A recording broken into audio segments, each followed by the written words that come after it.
I had the email from Channel Mum asking us to share our breastfeeding story, and I'm spontaneously doing it in my nightie. I haven't even combed my hair yet. I haven't even thought about what I'm going to say, so I'm just going to brainstorm regarding what it was like. The main thing you should know about my breastfeeding journey is that Aaron had a tongue tie. So let's start at the beginning. I was a yoga teacher, so I was under pressure to do everything very naturally. So I would have expected to have a water birth, have a doula, you know, breastfeed while making organic something or other, you know, in hemp clothing. But what happened was Aaron was large for dates. So when I was 30 weeks, my bump was measuring 32, and they already started whispering that my planned water birth might not happen. And so that was my first alert that things might not go as naturally as I'd planned. And it started a process of letting go, where I started to let go of the unnatural, well, unnatural is the wrong word, unfeasible expectations I'd put on myself. What was fantastic was, even though I was a qualified yoga teacher, I was doing a pregnancy yoga course where I could teach pregnant ladies yoga. But what was really weird was we had about 8 modules, 8 weekends, and at the first one I was 4 weeks pregnant, and I told everyone, even though I'd only just got the positive test. And on our course there was about 22 ladies. One of them was like, at the beginning of the course, she was, I don't know, something like, I don't know, all I know is by the end she was fully 9 months pregnant, because the day we were doing our exam we were worried she was going to give birth. So she was far along, someone else was sort of halfway, and I was at the very beginning. So our course mustn't have been that long if she managed to stay pregnant whilst on the course. But what was brilliant about that course was, even though we were yogis and even though we were all into the hippie natural side of it, we kept being told by our 3 instructors that you have to allow medical help if it's needed. So if it gets to the stage you're having a home birth and you're required to go into hospital, just go with it. Or if you can't have a home birth for whatever reason, just go with it. And it was drummed into us not to be too attached to, you know, the candlelit hippie birth. And I really took that on board, and I'm so glad I did, because the minute it became obvious that a natural birth might not be possible for me, I was able to just go with it. And what actually was harder for me was the breastfeeding journey, because Aaron had a tongue tie. So I gave birth to Aaron on Tuesday, but I didn't leave hospital till Saturday, and that's probably because I had him like at 9:30 at night, so it was the latter part of Tuesday really. And yeah, I didn't leave hospital till Saturday morning because I had a C-section after 18 hours of active labour. One of the paediatricians on her walk-arounds said he might have a tongue tie, but just left it at that.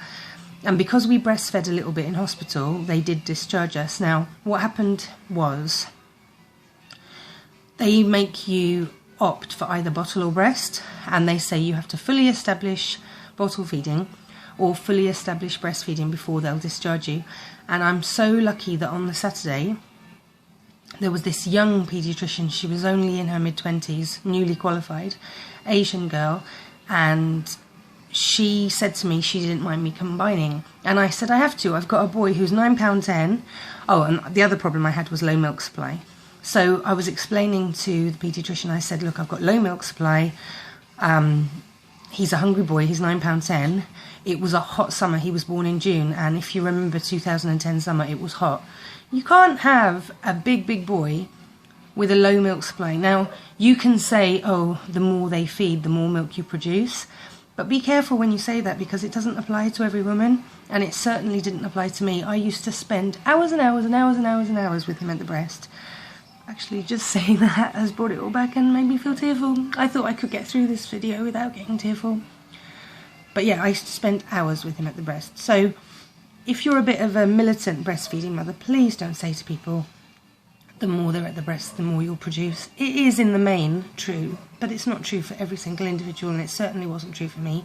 He had a tongue tie and I had low milk supply. So what we did was, we went to the breastfeeding council group at hospital, and in my yoga discipline we believe in mother and baby staying home for 40 days after the birth, so that meant me reneging on that and leaving the house. But I didn't just say, oh, that's it then, I can go to Sainsbury's and wherever with the baby. No, apart from that I stuck to it with everything else. But yeah, we did go into hospital, so I've got a picture of me pushing Aaron in a buggy, because although I was big into baby wearing, I did a little bit of buggy too. This was the thing with my yogic birth. I did a little bit of this and a little bit of that. I did a little bit of breast and a little bit of bottle, a little bit of baby wearing and a little bit of buggy pushing. 18 hours of active labour, but, you know, followed by a C-section. I was dead against epidurals, so it was 18 hours of gas and air where I was a bit loopy-loo, and then it was full-on spinal block, even though I'm terrified of needles. So it was very much a bit of this and a bit of that. And if you're the sort of character who's a bit extreme, birth might teach you that. It might teach you that you have to let go. Now, yoga's not just about postures. Yoga's about non-attachment and things like that. If you look up Patanjali, how do you pronounce it? Patanjali, she talks about the 8 limbs of yoga, and only one of those 8 limbs is the actual postures. The other aspects are all qualities, one of which is non-attachment. So I had to be non-attached to my hippie perception of what being a mother might be. And that journey continued, really. It didn't always continue as painfully as breastfeeding was, both emotionally and physically, but it did continue in a sense that I had to be baby-led. Like, you know, Aaron liked things I didn't expect him to like, didn't like things, you know. So much of my motherhood journey has been led by him being more of a boy than I ever expected him to be, me enjoying dressing him even though I thought I'd only love, you know, putting a baby in a dress. Me giving up work even though I was the biggest workaholic you could ever meet. Now I've been a stay-at-home mum 2012, God, since summer 2012. So half of 12, 13, 14 and now half of 15. I mean, for me to be a stay-at-home mum is just bonkers because I was such a crazy workaholic for 24 long years. So Aaron's changed me in ways you just couldn't comprehend. It's just unbelievable. And I went to Ireland last week for the first time in 2 years, and I think a couple of them didn't recognise this laid-back me who doesn't work, and felt a bit challenged by it. And then that kind of challenged me because it made me think, you know, is it okay that I'm at home? But it actually made me more sure, because it made me think, is it the right thing? Yes, it is. And I was having all these mental battles where I was saying to myself, I'm doing it for this reason, that reason, that reason, and that reason. So it confirmed that to me in my little mental chatter. But yeah, breastfeeding with a tongue tie is tough. What helped was, someone's knocking on my door. What helped was getting a nipple shield. It was the postman. He had a parcel, which was a lovely Me To You bear, a 12-inch one. So yeah, going to those counselling groups didn't help. Firstly, I was about 2 weeks, Aaron was about 2 weeks old when I went, and I said, when's the latest that someone's fully established breastfeeding? And she said, oh, week 4, and she said, I've been doing it for 22 years and I've never known anyone who's established breastfeeding later than week 4. And then I googled it and I couldn't really find anything. But I can't remember, I'm going to have to read my blog post, but I either established breastfeeding at week 5 or week 6, so I disproved this counsellor's knowledge that was 20-something years old. Had I believed her, I would have just gone home and cried and given up, but luckily I'm very questioning with everything, and I always have been. I'm a bit of a, what's the word? Rebel sometimes. So I established breastfeeding at week 5 or week 6. Anyway, Aaron was quite late in having his tongue tie cut because obviously it wasn't fully diagnosed in hospital, and it only got, that's the one good thing that came out of going to that counselling session. They said it definitely is a very pronounced tongue tie, even though the paediatrician, who should be more medically qualified and is probably on a much higher salary, the counsellors are probably volunteers for Christ's sake. But the counsellors, they did a referral form and said it's definitely a tongue tie. So that's the one good thing that came out. So the bad thing was that they didn't seem to realise I could establish breastfeeding late. And the other bad thing was they didn't mention nipple shields or Domperidone or any of the things that later became my crutches.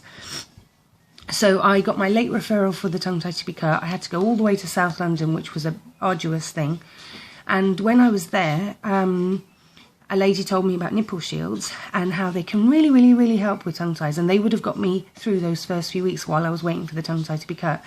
Now, what I would say is the market leading ones, Mandela or whatever they were called, they didn't work. What did work was the Boots ones. Boots own brand nipple shields. Oh my God, they worked so well. It was unbelievable. We had a really good feed. Then the other thing is, for my low milk supply in South London, I think it was called King's Hospital or something, where they cut his tongue tie.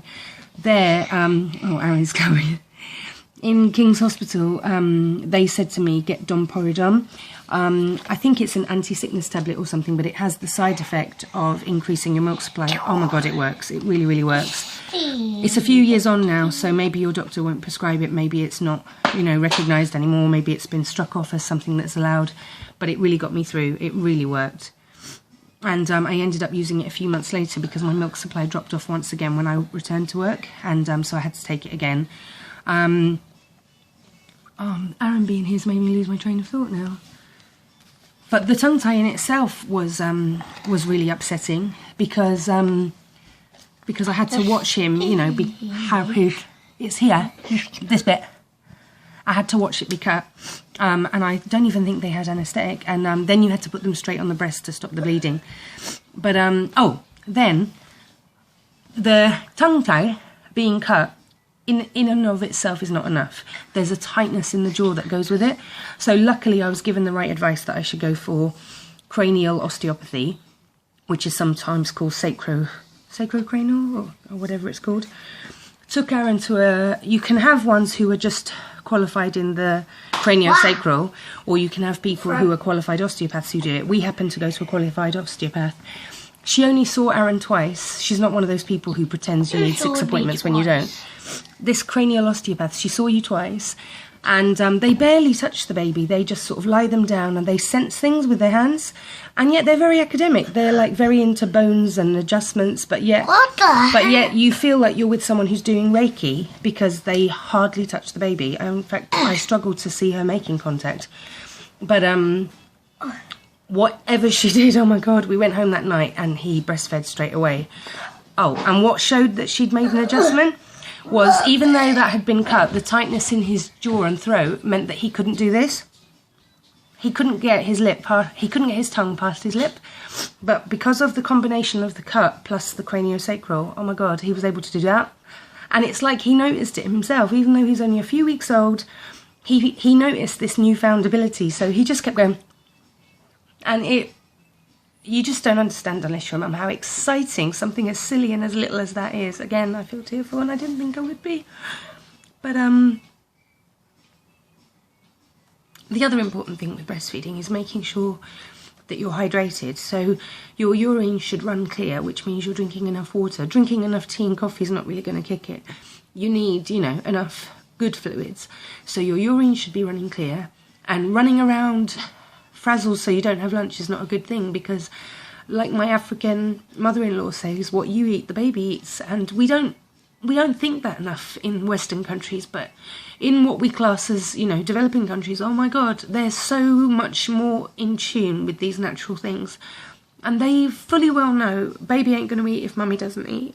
So, you know, they will shove food into you because they know it's going straight to the baby, whereas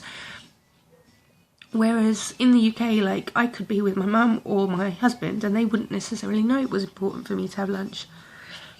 That was the thing I struggled with the most, actually,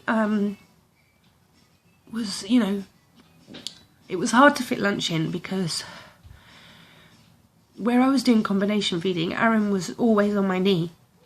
He was either breastfeeding or bottle feeding because I did both, and as they suggested to me, you always start with breast, you know, to ensure that your milk supply is still active. So you start with breast, and then if they're still hungry, you finish with bottle. I know that something was coming out because every now and again I would express, and I'd only get about 30 mils. But what did work wonders was that thing where the breast is like a comfort. So if you have an irritable baby, instead of giving them a dummy, you put them on the breast. And they might get a tiny bit of milk, but they'll get comfort and then they'll nod off. So we had often times where Aaron would breastfeed for comfort, and then he'd fall asleep on the breast, and I would just be on computer or watching TV or on Facebook or reading a magazine.